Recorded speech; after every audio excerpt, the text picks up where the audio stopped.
Hey guys, Carly here. I'm with Jeff, who served in the Navy. Jeff, could you tell us what you did in the Navy and how long you were in? I was in 8 years. I was a hospital corpsman in the Okay, Navy. Spent all my time with the Marine Corps. okay, cool. Are you proud of your service? Absolutely. Mind if you tell me why? Why? The camaraderie, the friendships, everything that you gain while you're in the service, your dedication and motivation that carry with you throughout your life. Mhm. There's something to be proud of, and thankful for. Sounds good to me. So, what is it like to be a student veteran? It's hard. It was. I'm in my mid 30s, coming back to school. When you've been out of school for 15 years. That's hard, and then being around the younger generation that doesn't have the gumption, I guess. I don't want to say lack of respect, but it kind of is. But the gumption that we all as veterans, you know, tend to have grown up with, in our service, no matter what your command. Right, So that was the hardest part about coming back to school. I believe it. So, for you, what have been some struggles with returning to school? Just trying to get back into that, sitting in class all day, Mhm. remembering how to study, remembering how to take notes. You know, Yeah, that's a big one. I still have issues with it. I yeah. wanted to stand up in the back of my class yesterday because I was falling asleep. Oh, I've done that. So, what have been some struggles since getting out in general? Getting out, it was a hard struggle. It was a hard time trying to regain your civilian attitude and to adjust back into civilian life when things don't go your way. You just can't say, hey, and expect things to turn around Right?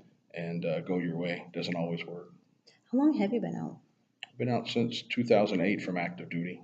Okay. Okay, so you've been out for a few years, Oh yeah, for a couple. a couple years.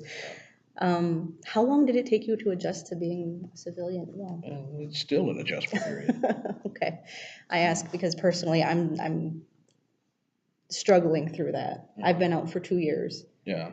and it's a daily battle with me because I had a friend of mine actually. She asked me, or she challenged me to go a full 24 hours without saying the F word. And that was Yeah, my reaction. that's a challenge. I can see that. And I just said, you know what? You want to give me $10 for that? It's not worth it. Yeah. So, and I feel like I'm becoming ever more distant from my civilian friends. So, I don't know if I'm becoming distant from my civilian friends, mhm, but it is a hard road to hold. Trying to adjust back to civilian life yeah, when you join the military at 18 years old, you really haven't known civilian life. right. I agree with that. I joined at 19 right after I graduated. So, Yeah. yeah, it's it's hard. Yeah. So, going off of that, what, in your opinion, is the biggest issue facing the veteran community as a whole, and why? The biggest issue facing veteran community right now is the 22 a day. That is a huge issue. That number is way too high. It shouldn't even be a number. That should be a zero. Mhm, I There's agree. too many veterans out there that have underlying issues that don't think they have underlying issues and don't believe they need the help. And I think a lot of that too is that there's still a stigma around mental health. Oh yeah, there is. Yeah, There's a stigma. You don't want to be shunned with it. You don't want to have it. right. You want to be in denial. Yeah, and that's actually one of the reasons why, if for you viewers out there, if you scroll back a little bit and you see one of my other videos, um, I posted a video about an issue that I was having. That not necessarily I wanted to off myself or anything, but I will not gladly go out there and say, but I will own my issues and I will say, yes, I suffer from depression. Yes, I have these issues and I know I need help. So, It's a issue that everybody struggles with coming mhm, back, regardless whether you're deployed or not. This is a change of life that is a huge deal that can cause a lot of depression issues mhm. in the veteran community, and not only in the veteran community, but in the families of those veterans as well. Yeah, my dad served. He was in the Air Force for 4 years, way back before I was even born. And he tells me that his job was to protect the little red button. Yeah. And my mom has no idea what it's like to serve. She Mhm. wanted to, but because she has a medical condition, she couldn't. Wow. And she regrets that she couldn't, but it was out of her control. whatever. But I can't talk to her the way I want to Right. because she doesn't have that background. And I keep telling my dad, go to the VA because he doesn't use his VA Yeah. at all, at all. Mhm. And he's like, well, I don't know what I would need to do. I'm like, just bring your DD 214 down to Cleveland, Right. and they will tell you what you need to do. But he's 60 plus now. Yeah. Yeah, and I can guarantee you some of his issues are service related. Oh yeah. You know, and But he can go to the county veteran service officer yeah, in, his county, wherever that might be. Um, but yeah. yeah, he just doesn't have the desire to do it. He's lived this long without it, so. Not to go off on a tangent, but you were talking about not knowing how to talk to your mom because your mom never served. Mhm. And that's another issue that a lot of guys struggle with because they may not have the people there to talk to. Mhm. If you're able to keep in contact with your buddies from when you were in, Yep. battle buddy carries on no matter whether you're in or you're out. You always need a battle buddy, and you always need somebody to talk to, somebody that can relate your issues. Yep. Whether that's a cousin or a friend or wife or husband. Mhm. It's always nice to have that battle buddy. Yep. And the unit I was in, my husband was actually in the same unit, and that's how we met. Yeah, I know.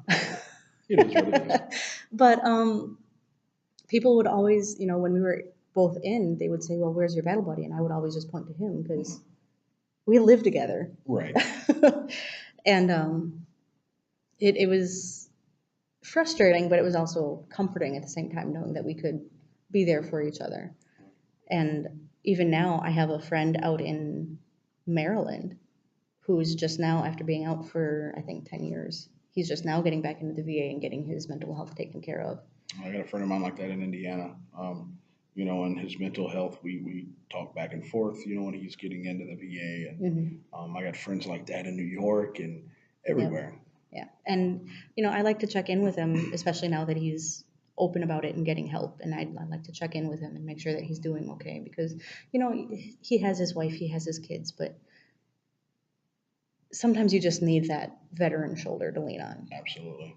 So, Absolutely. I like to check in sometimes, even with the older veterans that you don't even know. mhm. You stop down at the AMVETS Hall, buy them a beer, sit there and shoot the breeze, trying Yeah. to figure out, hey, and that means a lot to the older guys too. Yeah.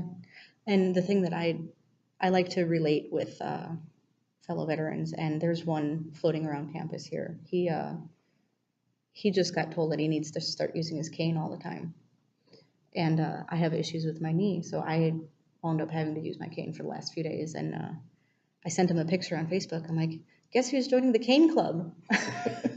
So it's I like being able to have that sense of humor. Mhm. Like, I don't know if this is a veteran thing or if it's a civilian thing or if it's a combination of the two or if it's just completely separate, but the sense of humor within the veteran and the military community is so dark. It is. It's very dark.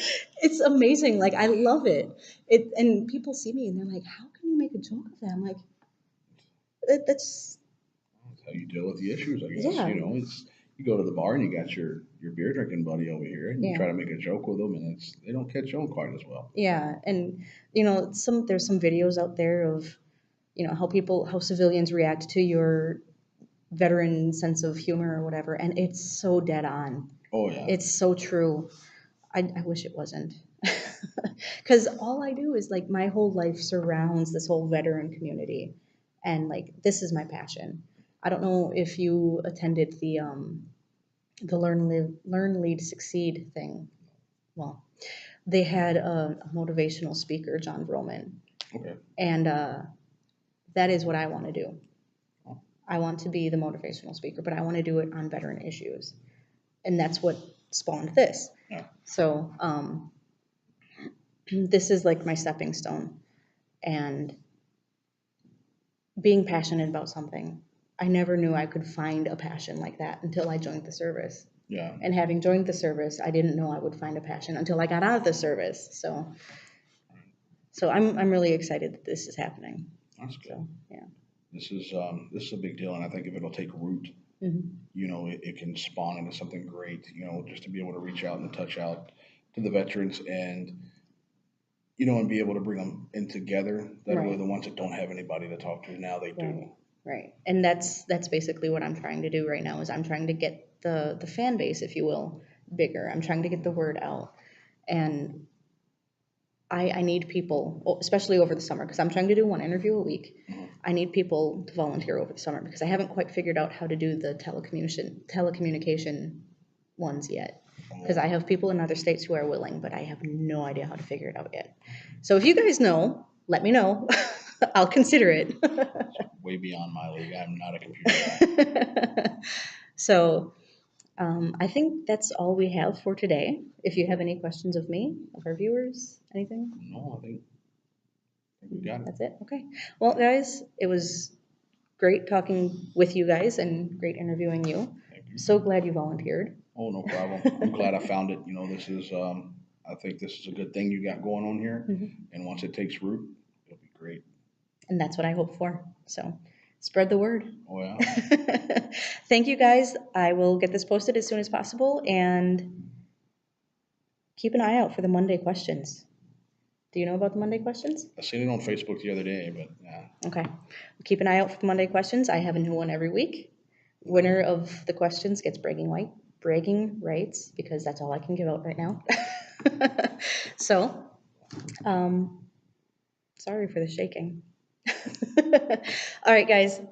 We'll see you next week. Bye-bye. Bye.